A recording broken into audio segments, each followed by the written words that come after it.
ভাতা পেয়ে থাকেন, হ্যাঁ সেফটি নেটের বেনিফিশিয়ারি যারা, এবং তাদের ভাতা এবং সংখ্যা অর্থাৎ অর্থ এবং সংখ্যাটা কিন্তু পরিবর্তিত হচ্ছে না। কিন্তু এই নিশ্চয়তা আমি আগামী দিনের জন্য দিতে পারবো না। আমাদের মূল্যায়নটা হয়ে গেলে যদি দেখি ভাতার লিস্টের ভেতরে অনেক ভৌত লিস্ট আছে, তাহলে ভুয়া লিস্ট আছে, সেগুলো আমরা ইনশাল্লাহ সংশোধন করব। আর যদি আমরা দেখি আমাদের পদ্ধতির ভেতরে এমন ত্রুটি আছে যে ন্যায্য যার পাওয়ার কথা সে পাচ্ছে না, এইটুকু বলবো যে সেটা আমরা যে করে হোক শুধরাবো, এবং এই দপ্তরকে নিয়েই শুধরাবো। যারা ত্রুটিটা করছে তাদেরকে নিয়েই কিন্তু আমরা এটা শুধরাবো। হ্যাঁ হ্যাঁ আচ্ছা, স্বল্পকালীন বিশেষ সংস্কারের কাজ করার জন্য শিক্ষার্থী জনতার কর্তৃক মনোনীত হয়ে শপথ গ্রহণ করে এসেছি। আমি যেটা আপনাদেরকে বলেছি, আমাদের মূল লক্ষ্যটা কি সেটাও আমি বলেছি। তার ভেতরে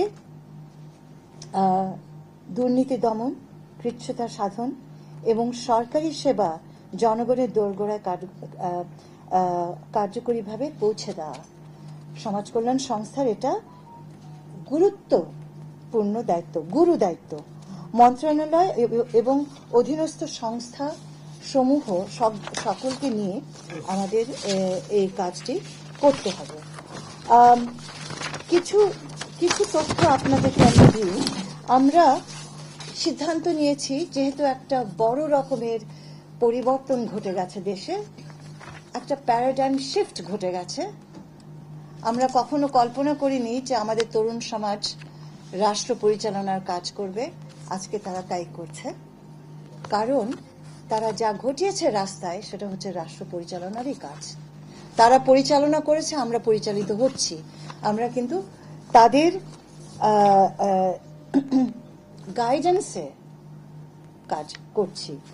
আচ্ছা, আমাদের দুটো মন্ত্রণালয়ে আমরা এই আমাদের কি বলবো ক্ষতিগ্রস্ত বিপ্লবী তরুণ সমাজ, তাদের সেবা দেওয়া আমাদের একটা মূল জায়গা।